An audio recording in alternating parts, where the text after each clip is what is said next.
Yep. Gotta get this one right. Oh, can you turn my can you swipe down and turn my again?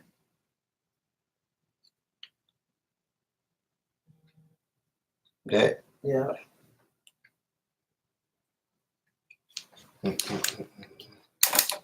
Say hey to everybody right now. Hey everybody. Hi.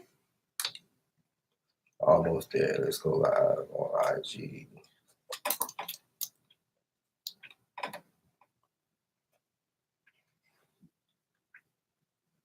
All right, Okay, we're live that's on that there. one. Just stupid phone.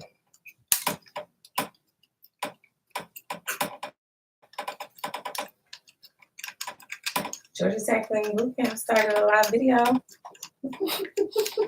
You on that one? No, Hey. we're not on here. Go live. I don't really know how to do Hey, who's at work? 3, 2, 1. We at work. We working. We working today.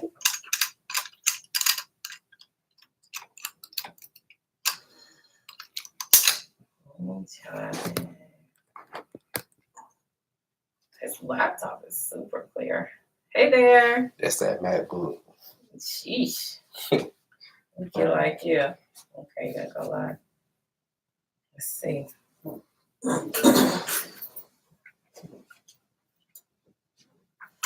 We're telling your followers that we started a live. They always say that, but then it's like already live. Yeah. Okay. Okay. Hey guys. Hey. I'm here with Georgia Tech Lien Bootcamp. Hello, everybody, everywhere. Okay, they're jumping on. You want to put Chantel and Alexis Lee are here. Yes. So I'm excited. today I have the honor of You know what? having. That is in the maybe that'll work. Okay. All right. So are we straight on everywhere? Yep. Yeah. All right. Well, I'm Hey, excited to have you here today. Yes. We're Alexis doing live. Lee. I want to introduce everybody to Alexis Lee. Alexis Lee is an amazing renovator here in Atlanta, and she is here today to work with the Georgia Tech Lien Bootcamp. She is also a consultant and educator, and she is just coming here to see how we run our educational platform at the Georgia Tech Lien Bootcamp. So welcome. Thank you. I'm so glad that you let me take you on as my mentor unofficially. Let me come crash your work day. Okay, So, all right. yes. See, when you want to learn something, you got to ask people. Yes. And can't be afraid of people to tell you no. Yes. That's But true. luckily you didn't. Yes. You know, we're all out here trying to help each other learn more. Yes. And gain knowledge and grow. That's really what it's about. So that we can go out and help other people. So I appreciate it. Yes, and it's a pleasure for me because I see that you are serious about your craft. So it's one thing if somebody says, you know, I'm thinking about getting into education, and then they want to come spend a day with me. I'm like, I know. I need to see you be a little bit more serious because it takes a lot of time out your day to do that. Does. So I see that you're serious. So I know that when I was getting started, if I could just sit down with somebody and see how they run everything, that would have made a world of difference for me. So, you know, it just feels good to be able to do that. So I'm happy that you're here. Yeah. So what exactly are you wanting to learn when you're here today? You know, so I'm trying to grow my business, and your model that you have is just so amazing, and it seems like it just runs so seamlessly. You know, it's one thing when you're, so I'll say this, right? I was so hesitant about doing any education, right? I'm just so heads down. I was like, nah, I'm flipping these properties. Like, I'm out here, I'm trying to get this check. I ain't trying to teach nobody. They gonna have to figure it out like I figured it out. And I was in that mentality for a minute. Like, Do you know why? You went You into know, attorney? I was just so heads down on being successful flipping. Yes. Right. And so I just wanted to be successful just flipping. And like, okay, I want to be good at this. And then some of it, I think it was reservation to be like, I'm still learning so much myself. Like, what can I really teach somebody when I'm still just trying to figure it out day to day, you know, every day, like really how to really do this thing. Like, how can I teach people? But then I had a friend of mine, her name is Business Babes on Instagram, and she just did a shout out to virtual. Business Babes. Yeah, she has Her Wealth Her Way. Okay. And she did the summit with a lot of investors. She came down, she walked through my property. She was like, no, like people need to know where you're at. Like people aren't here. Like people want to get to where you're at. You need to help them get to that point. Yes. And so that's when I was like, okay, yeah, all right, I'm gonna start teaching. Yes. And I really have, and you know what? I really realized that the more I have focused on trying to educate and help other people start investing, it's like my business just been like, yes, I ain't even got to worry about it. Yes. Like it's been working that seamlessly. Yes. It's crazy. Yes. When you stop focusing on yourself. Yes. You know what I mean? And how you know, it comes. Yeah, I do, because one of the things is when you're teaching people, you literally have to get your ducks in a row. So if you didn't have a system, or if you were shaky in some areas, it's going to be a light that is shined on that. So you have to get those in a row. So it actually helps you improve your own business. It does. But exactly what you said is true. It exposes you, and so your business flow just, comes, and it really is a blessing to help other people. It is. It really is. It's like the doors that have opened from me just being open to educating other people has been like amazing. Literally in the past, like where are we in May? Since January when I started. It's like, I mean, even deals, I don't even have to search for deals. Like people just email me. Yeah. Good deals. Send me something else. I see you. You got all the houses though. But you already got out. You got them all. So. Yeah, I'm actually removing myself from doing actual real estate and moving towards just primarily teaching. So, and I think I see that for you too. So, you do? See, I do. Okay, I'm gonna claim that too. Okay, yeah. But I asked you that question because I actually didn't want to teach as well. And so I had a mentor that pulled me into teaching as well.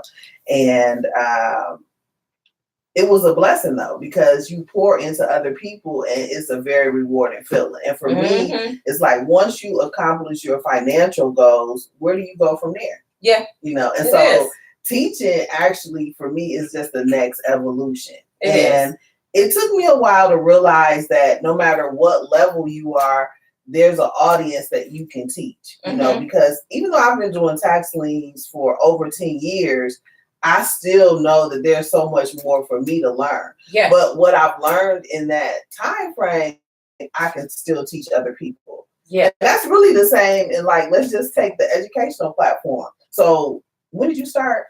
January. In January. Okay. Yeah. So I started like 2 years ago. So that's really not a long span of time, right? You done did some amazing stuff. Right. Like, but still the point is that, even though it's people that's been in this game teaching real estate for 30 years. That I can sit under their feet. But just to be able to teach you what I've learned in 2 years is still an audience to be able to teach. And this is why I tell people all the time on my page, I get a ton of DMs, y'all, from people that are like, how do you start? How do you start? How do you start? Tell me how to start. Tell me how to start. Tell me how to start. I don't know how to start. I don't know where to start. Yeah. And I feel like it's this internal fear in us, right? And it was probably that way with me teaching too, but there's this internal fear when you want to jump into real estate. Like it's new for a lot of people, especially people that look like us. It's new territory for them. And they see other people doing it and they want to get involved, but they just are so fearful. And I was like, remove the fear of it, right?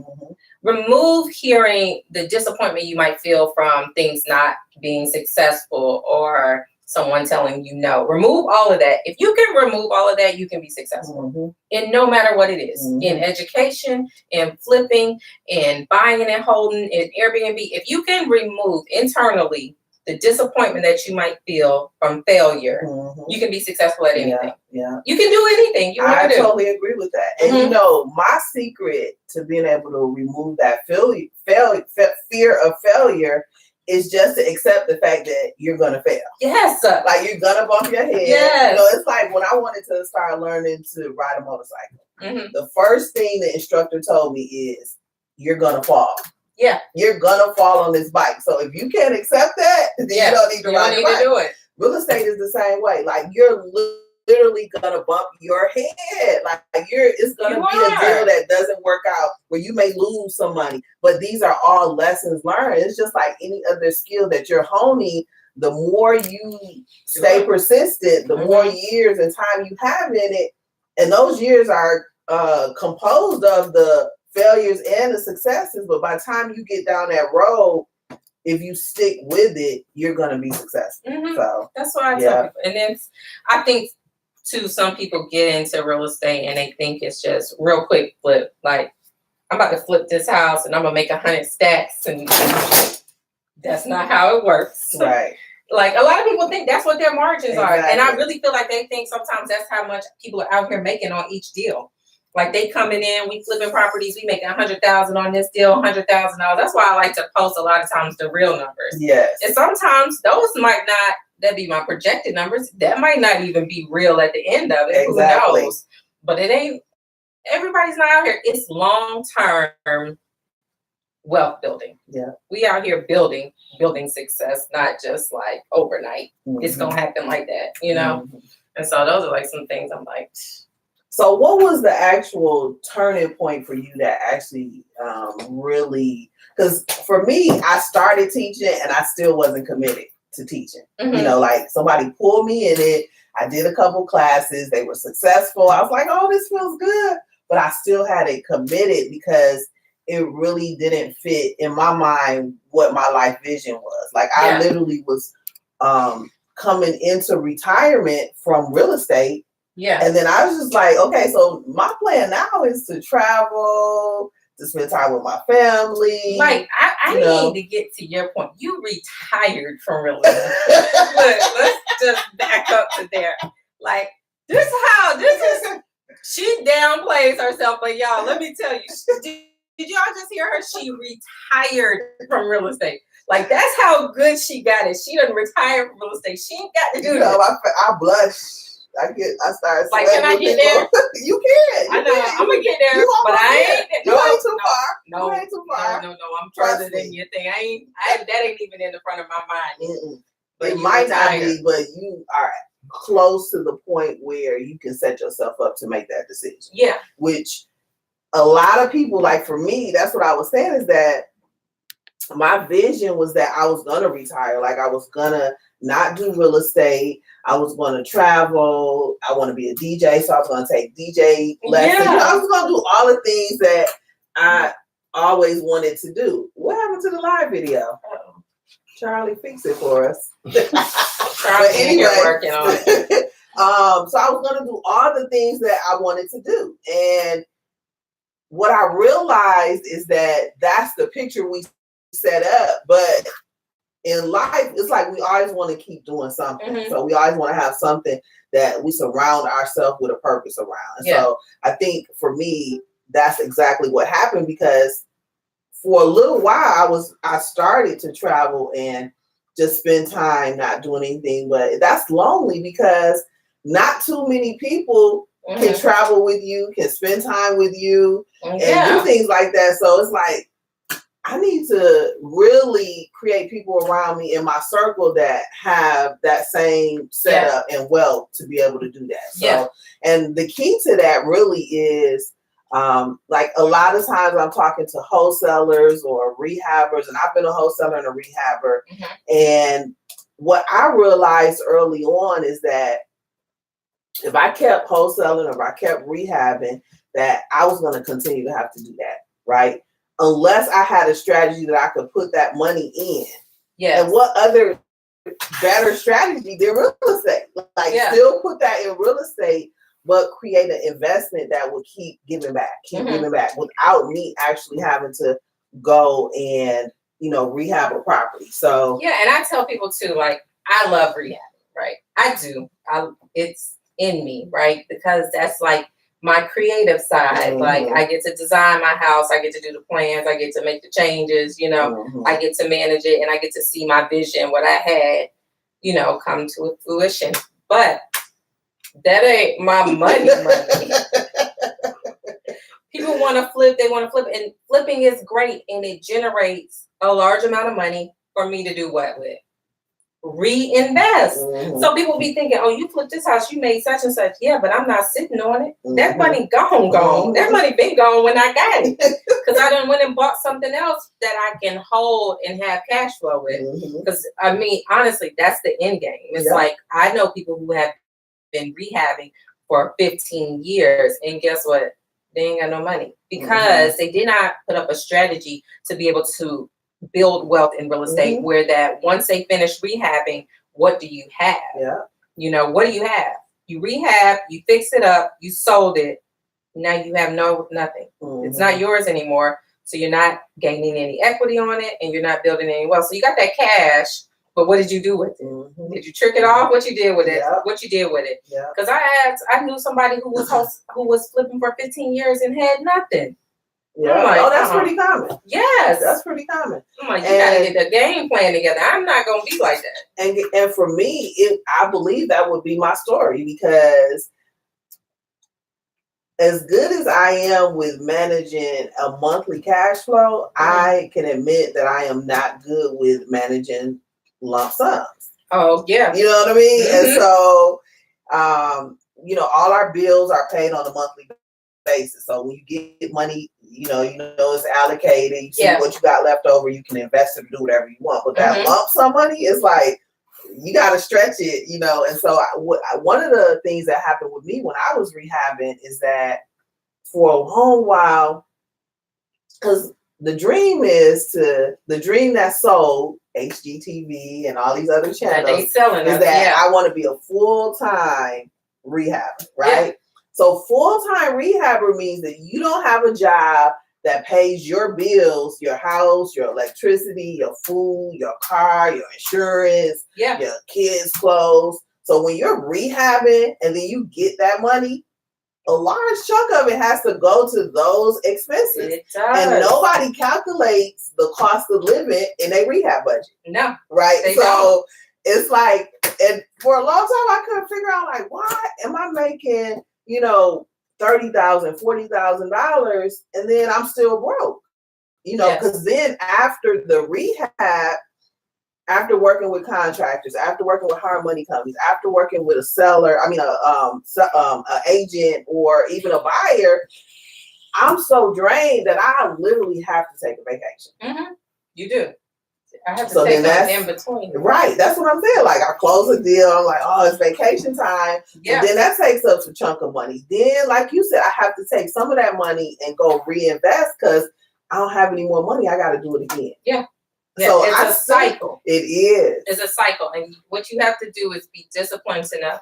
Like, I love rehabbing, and I think it's good for people to rehab and get that large sum of money, but to reinvest it wisely. Yeah. Right? Yeah. And so you need a contingency plan for how you plan to live. And just because you got $50,000, right?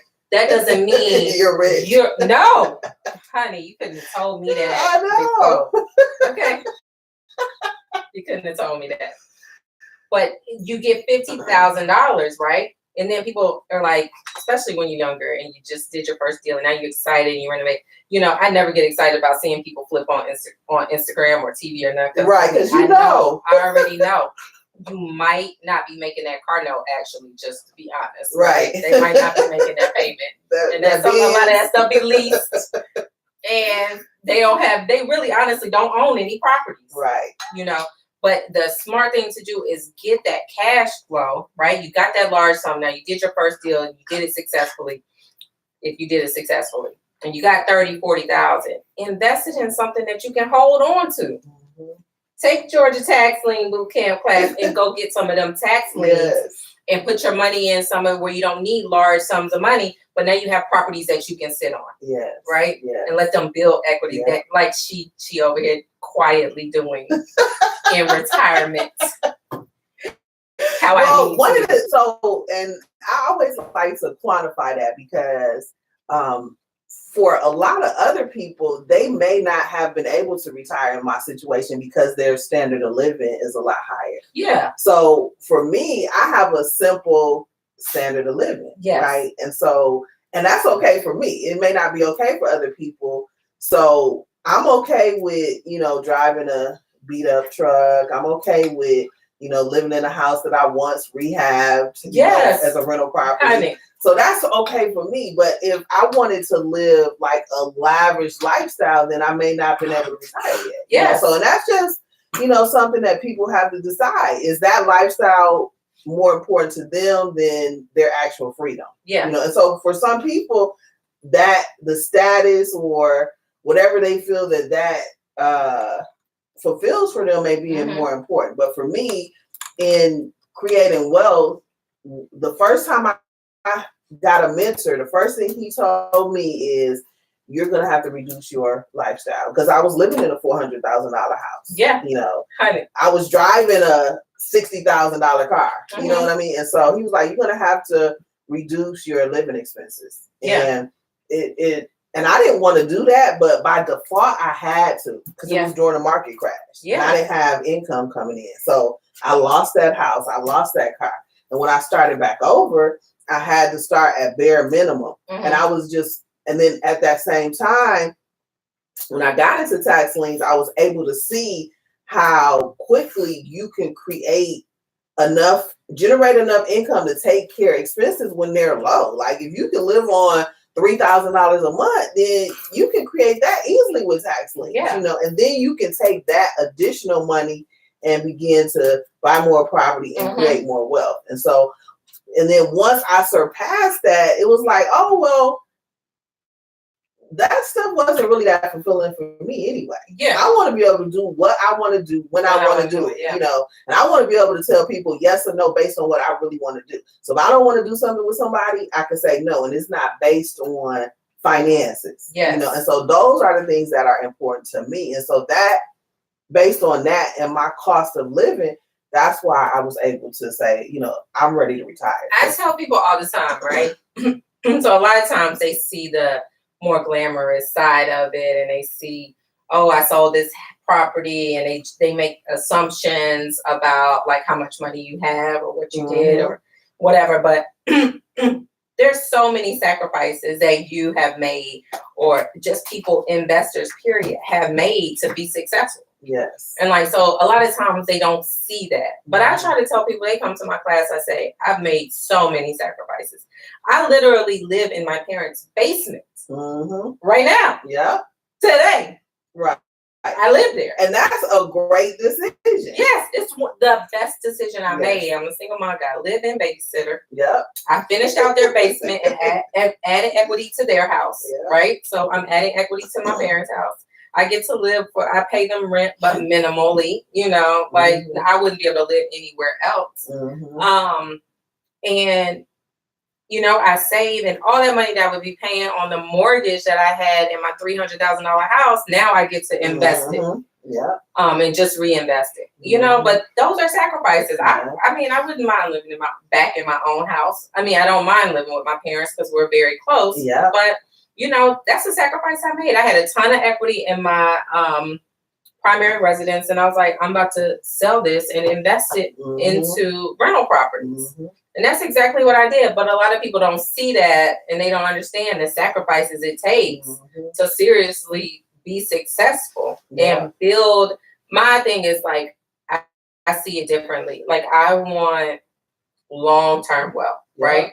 I don't want to be doing this or feel like I got to work for somebody or be trying to find ways to finance my life when I'm 65 because I don't have barely any 401k, no savings, no nothing, and trying to depend on a little bitty social security check that might not be there, right? So now that's why I'm making the sacrifices now to have the cash flow consistently coming in so that when I'm 40, 45, I can say, oh, I don't feel like doing nothing no more. I can chill if I want to. Right. I probably won't because that ain't my life, but you know. Right, which is what happened to me because I am 45. Yeah. And, you know, so. But look at you to even be able to have the option to say you want to retire. Yes. Now that feels good. Yeah. And like I don't need that. I ain't got to do this if I don't really want to do this. And people don't have those options. People 65, 70 ain't got those options. Right. You know what I mean? Right. Yeah. And that's really kind of when you say long term, what I want for my children to be able to make these choices. You know, and it's going to come with attachments and requirements, but I think ultimately to put them in a position where they don't have to start over is, you know, really awesome. So like I really feel like. And then I feel like, too, as we get more and more knowledge, education, knowledge, it's our responsibility, you know, to ensure maybe I know my daughter is going to be taken care of, but now I have to ensure, I feel like it's my responsibility to educate other families so that they children can be taken care of. You know, like we need to be providing this knowledge to people so that we can change families, literally change the dynamics and the generational curses that are on a lot of our families today. Yeah.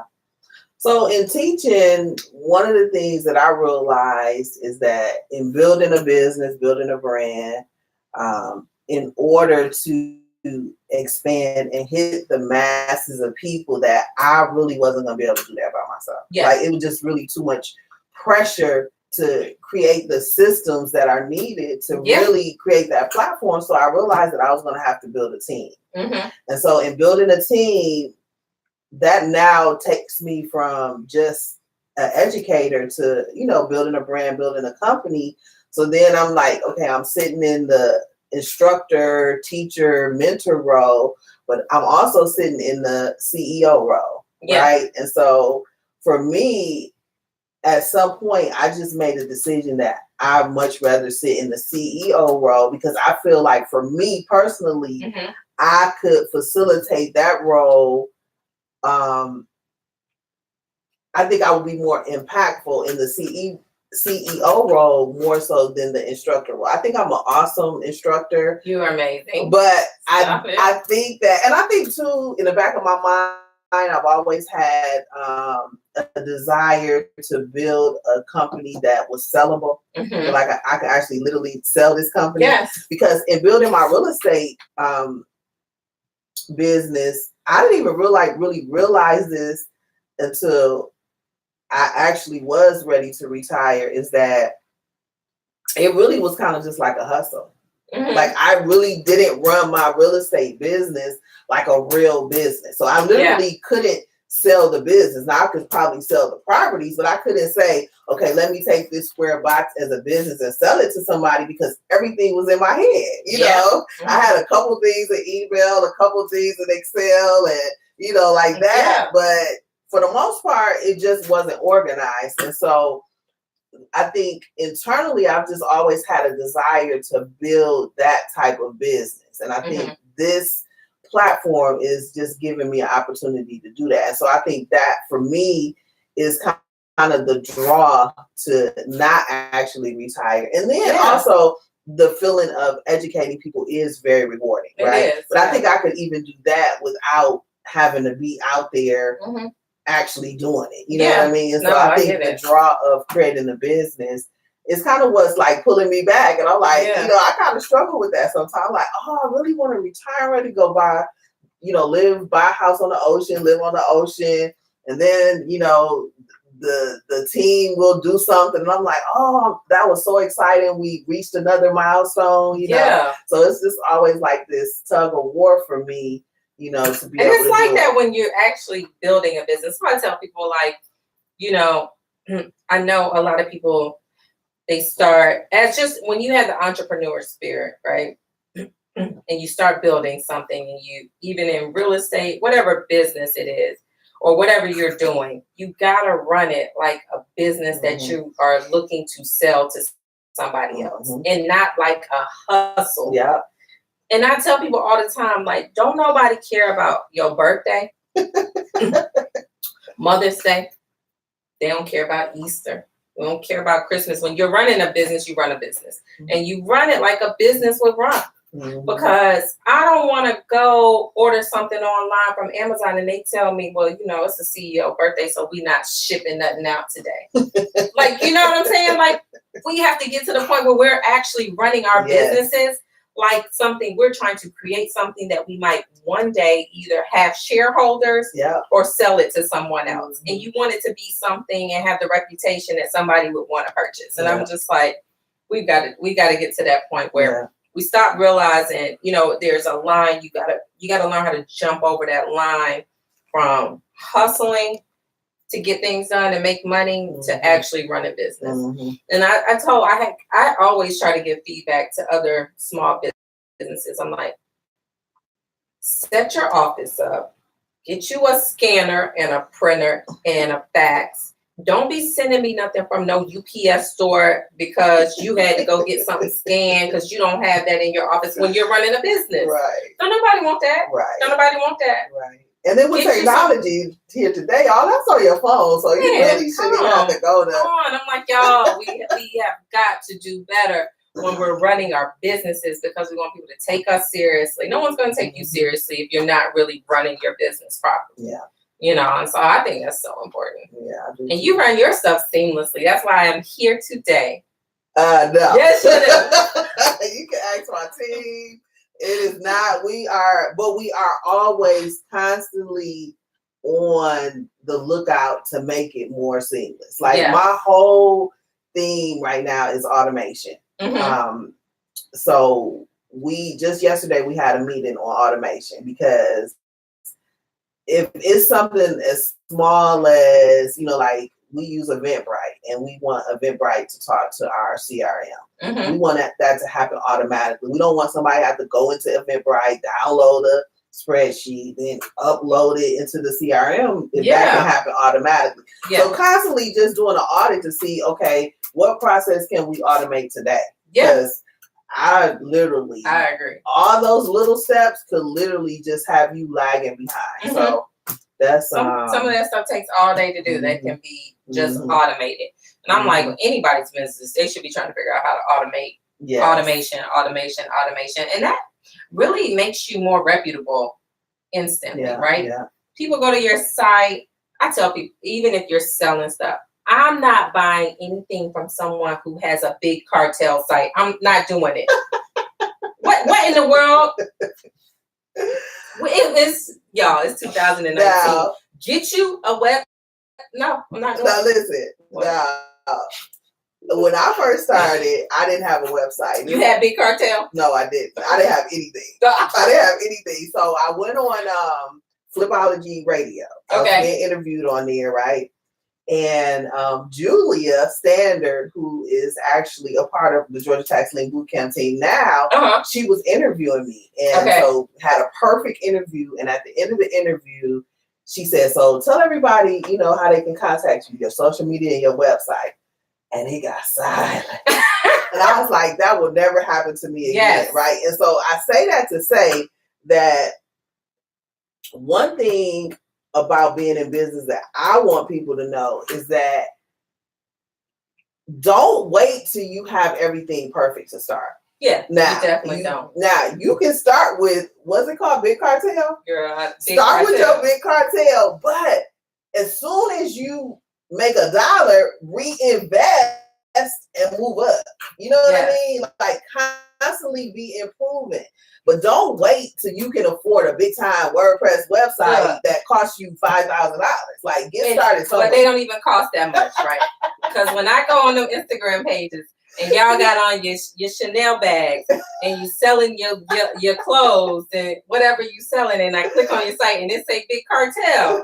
What is Big Cartel? It's like a host site for people who don't want to get their own website. And it say Big Cartel? Yes. Okay. Yeah, it does. And it's like Wix. Like a Wix? Kind of. Okay. Yeah. I'd be like, see, you know what? You can't do it. No. I have lose credibility about that. I lose credibility in what they're doing. So let me tell you my pet peeve. I don't always express this and don't express it publicly because it offends a lot of people. That's okay. I don't care about So you know, one thing that takes away credibility for me is that if you are in business, and especially depending on the type of business, and you hand me a card or you give me your email and it says Gmail on it, I got Gmail.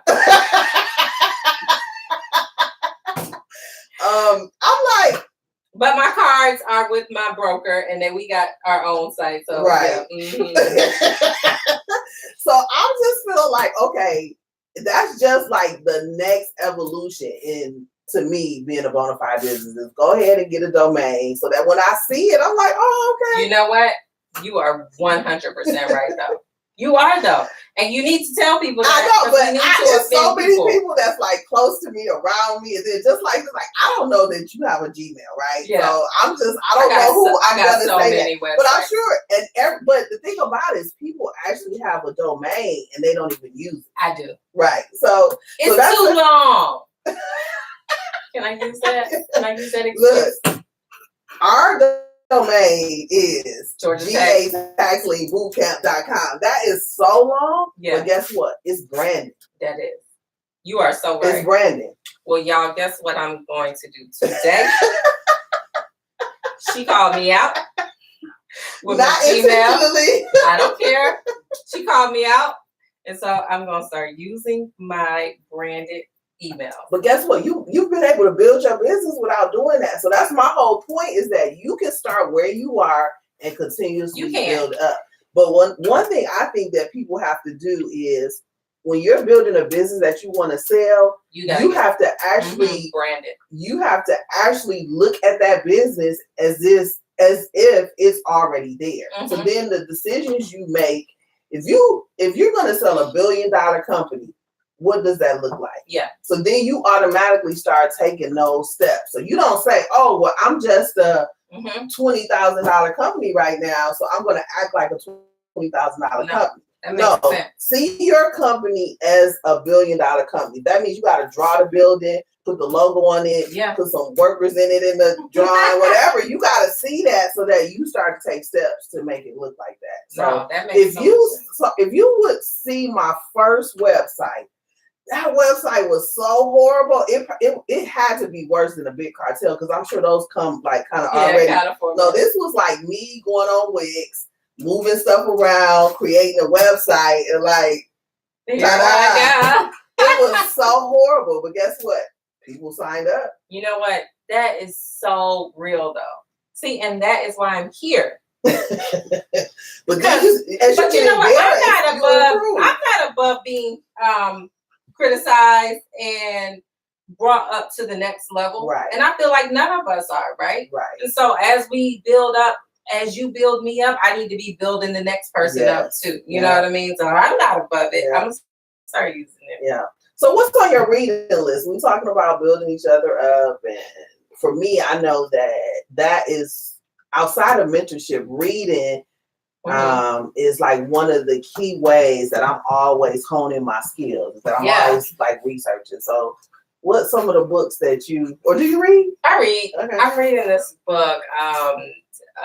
And I don't even know the author, but it's the art of being intentional. Okay. And so I don't even know the author, but it's really good. Somebody on Instagram posted it, and I was like, oh, let me try to read this. And so I started reading it, and it's really good. It's been really good. I try to read. This is what I'm trying to do.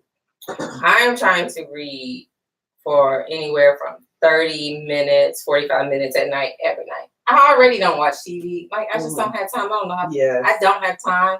So I don't, but I'm trying to like slow down and do more reading.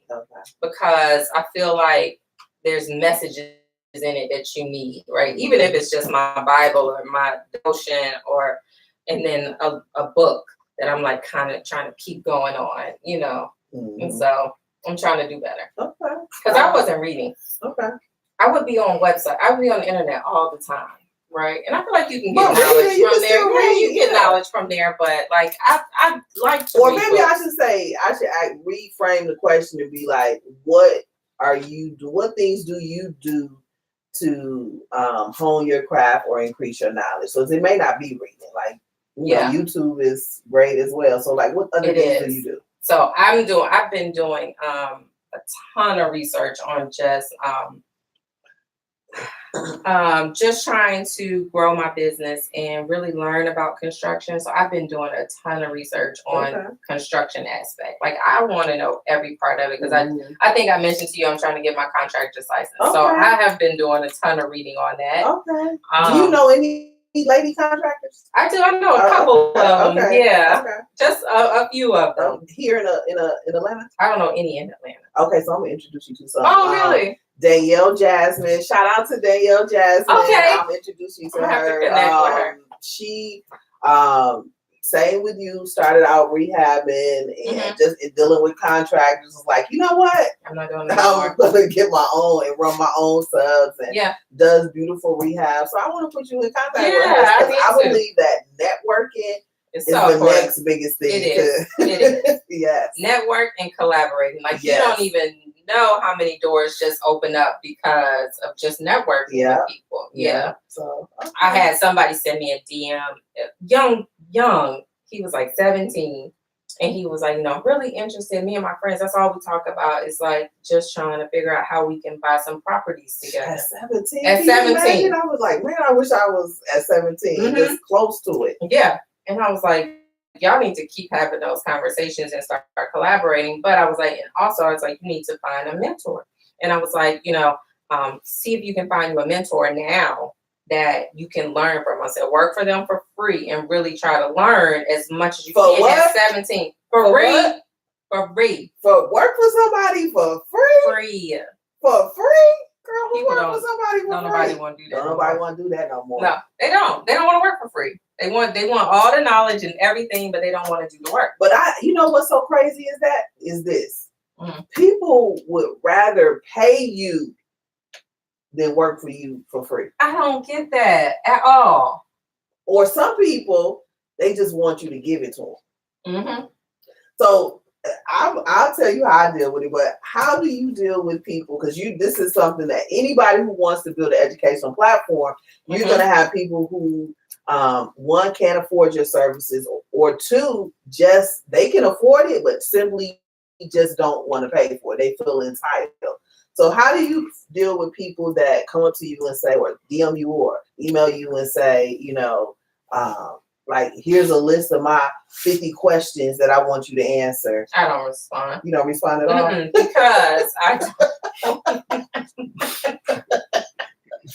No response. Hey, I mean, I totally get it. So I have no judgment. I don't have time to type all that out on my phone. I just don't, right?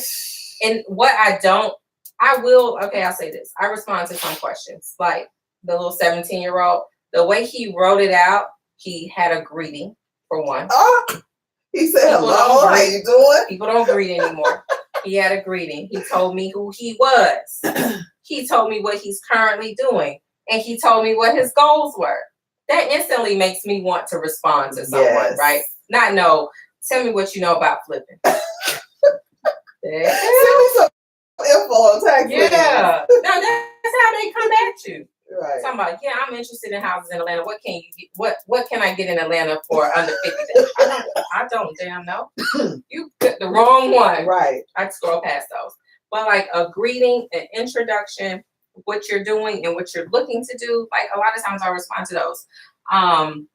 Sometimes. And then sometimes if people genuinely have questions that they have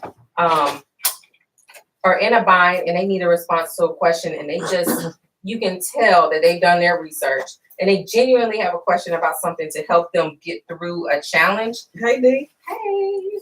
I'll respond to those, right? I don't respond to general questions that you can Google. I just don't. I don't have time to. Right. It's ridiculous. It is. So what I think that people don't realize, I think that people literally think that their question is the only question in your inbox. And they don't realize that for that one question, you get 100 more. And it's like you literally can't respond. I don't even know how many DMs are in. I mean, it's like it says 99 plus all the time. Like I don't even know, and they go away after 2 weeks. Right. And then one day I was planning to respond to people, but I accidentally deleted all of you. Accidentally deleted all of that. And then felt like I felt a weight off my shoulder. I don't even have to read them because they gone now. Yes. It's done. Yes. So yeah. So what I did in response to that was I created a free meetup. Like, if you want to know about this, come here. Right? Yeah. Then I realized that some people sign up for free meetups and don't even show up. Mm-hmm. So I just wanted to put a little cost on it you just make a little bit of investment and I'll answer all your questions. Yeah. Right, like that, right? You're good. And some people just still feel like that's not enough. Like anywhere you are, I want to be able to ask you a bunch of questions. Yeah. You know? And they really just don't realize that, especially a person who has worked from the bottom to the top and, put themselves in a position to have financial freedom. I value my time. So I'm not going to sit there and have a conversation with you if I feel like you feel entitled to the information. Exactly. Now, just like you, if somebody addresses me with a greeting, they let me know what they're doing, what they got going on, and I feel a connection, then I will invest my time in it. But only that can be so limited because it's so many other things that take up my time. So, yeah. And that's why I tell people, because someone was like, well, I'm doing my Detroit class and it's more expensive than my other classes, but it's 2 days. And it's of your time. Yeah, a lot more. And everything that goes into putting that on, people don't realize that that's a whole production. Honey, that van is not moving by itself. Like, are you serious? The chairs, the chairs, the place, the food, the van, it doesn't happen by itself. Right. Plus my time, my flight there, it's weeks and weeks and weeks of in the making. And so I tell people, somebody posted on my page and was like, why does it cost so much? Oh, that's interesting. And I don't normally address those things, but I did. I was like, it's 2 days, 2-day boot camp of knowledge and experts working with you. If you're not willing to make that investment, you're not interested in being in this business. Not at all, right? And then I feel like it's not necessarily about the money always to me, but it's about my time does cost money. Because I could be making money doing something else with my time. Exactly. And I just don't, people have to realize, it's minimal to invest. And if you really want to be in this business, that's the pennies in the bucket. Pennies. Right, yeah. Pennies on the dollar to what it costs to be in this business. Exactly. Yeah. And they so think they're coming in for free. So I think there's like a whole nother level of education that has to go on for a lot of people in that they literally have to realize that they have to invest in themselves. Yes. And like there has to be a mindset shift, because the funny thing about it is people are willing to spend $30,000, $40,000, $50,000, $60,000 for a college education. Yeah. Go to work and then really not even make enough money to pay that back. Yes. But when you come over here in real estate, you're not willing to invest, let's say less than $10,000 to learn this, and then literally on your first deal be able to make that back. You're really not willing to make that investment, then you're gonna have a hard time in real estate in the first place. Yes. You're just gonna go from place to place to place trying to get free information and never really be able to do nothing. Because really and truly, I could give people all the information they need. Yes. But then when they take it, they're still going to need somebody while they're in the actual work of it. And I'm not gonna always be giving you this information. Yeah. It just doesn't work like that. Like I value my time, and I know what it took for me to learn this information. Exactly. Like there were no schools teaching tax lien, so I literally had to put my money in, bump my head, and learn how to do this. Like I've literally lost over easily $500,000 in real estate. Yeah. But you don't want to invest $3,000, and in some cases you don't even want to invest $400. $400. Like you don't even understand what you're getting in. You don't even understand at all. that it is a very hard skill set to learn how to rehab, to learn how to estimate, to learn how to understand the order of operations, to understand all of that, and you don't want to pay this? Yeah. Like, I really don't care if you don't want to sign up for the class, because Right. you know, you still got to work on your mindset first. So, Yes.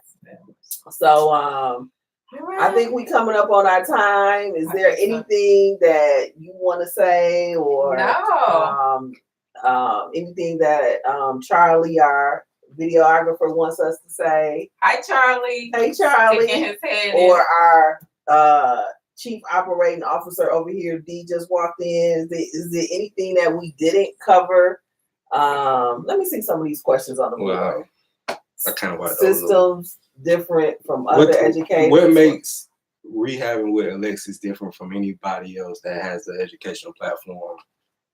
Okay, so my classes with Rehabbing, we actually go through actual properties that are being rehabbed, and so that's one of the things I definitely wanted to do, right? So because it's like a lot of times people are in the classroom and you're sitting in the classroom and you get that knowledge and you're like, yeah, this is, but it helps to connect the dots. Because when you actually finish the classroom part and we walk over to that property, they like, oh, like That's you see what you all the light bulbs clicking, like, oh, this is what you mean by this. Oh, this is what you mean by that. So I think that's different. I actually do my classes on site. And I think that has been so beneficial for the people who have attended my classes. And we walk through step by step the actual budget that we have for those properties. And I have them tell me what they think things cost. And then we go through the actual real budget so they can actually see real numbers. Because until you get in and people don't know how to put real numbers together, they have this imaginary whatever plan they is. Even when it's like with wholesalers and they tell people buy properties from wholesalers. I had one person say they bought a property from a wholesaler and the wholesaler told her, well, they told me it was only going to need $30,000 in repairs. Excuse me?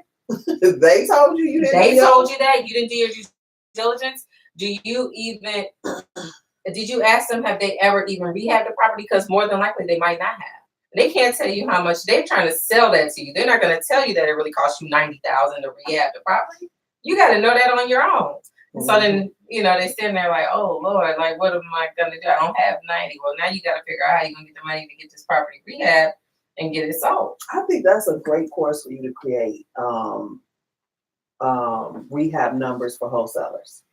Because they don't want the real numbers. But I think there are some that do. And I think that if you educate them on why, like how that, like, because literally when I was wholesaling, I provided numbers for people.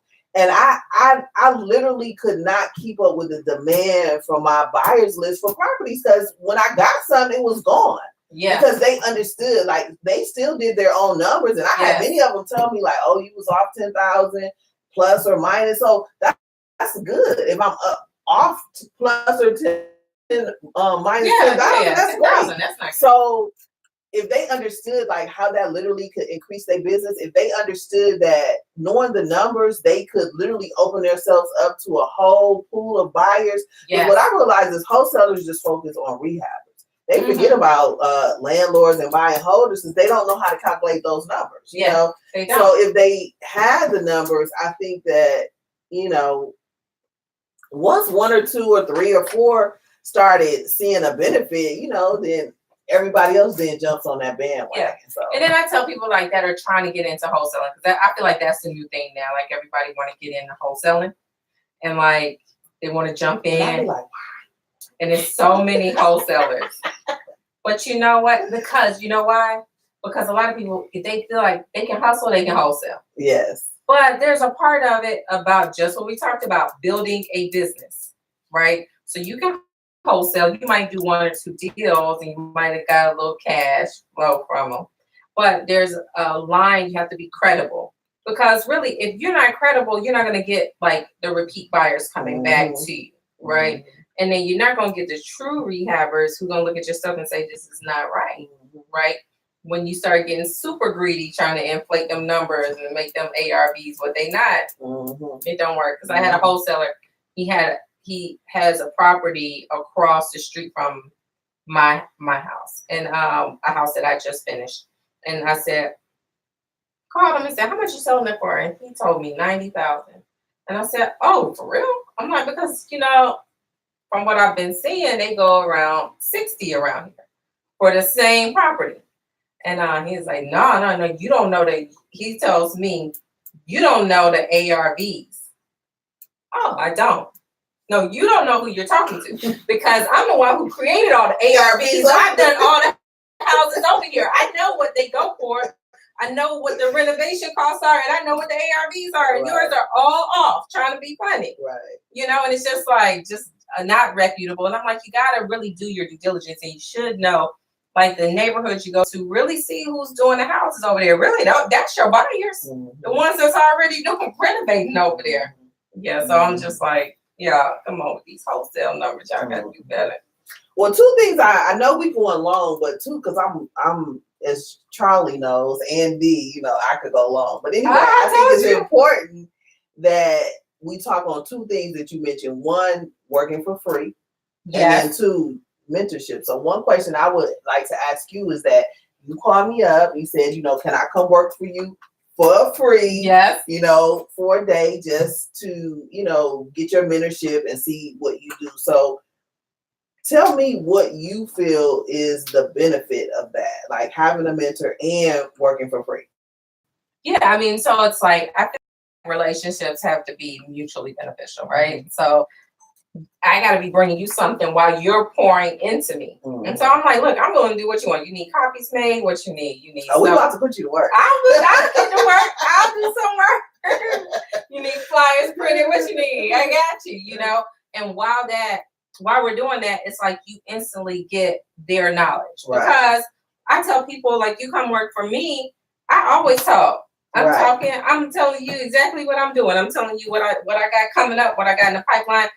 And you can soak all that up. And it's or I might have to go to a job site and come on, let's go in the car. I got to go to the job site. Yes. It's the driver. Oh my God. The driver gets so much information. Yes. I mean, because you're in a car, you're not like at a computer, and you get to ask the person some questions. Many questions. And I have done that, like literally drove for people. Right. Yes. And so when I first started, like as a subject to buyer and wholesaler, I was driving people around that actually did that. And that's how I gained so much information. Yes. So somebody even told me, it was like, when you go to Detroit, you need to ride to the airport. Well, I absolutely do. Come on and pick me up, and I'll talk you all the way there. Exactly. You know what I mean? Just that little bit of time, what you can get, knowledge you can get from that. Right. You know? So on our team, in order to be part of our team, people initially first start by, volunteering their time.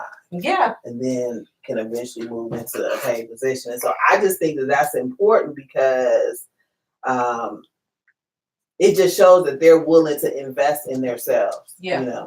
And so, all right. Well, I don't have anything else. Thank you. Oh, did we have any questions, Charlie, that people were asking? We about to run out of time. We've been on here an hour.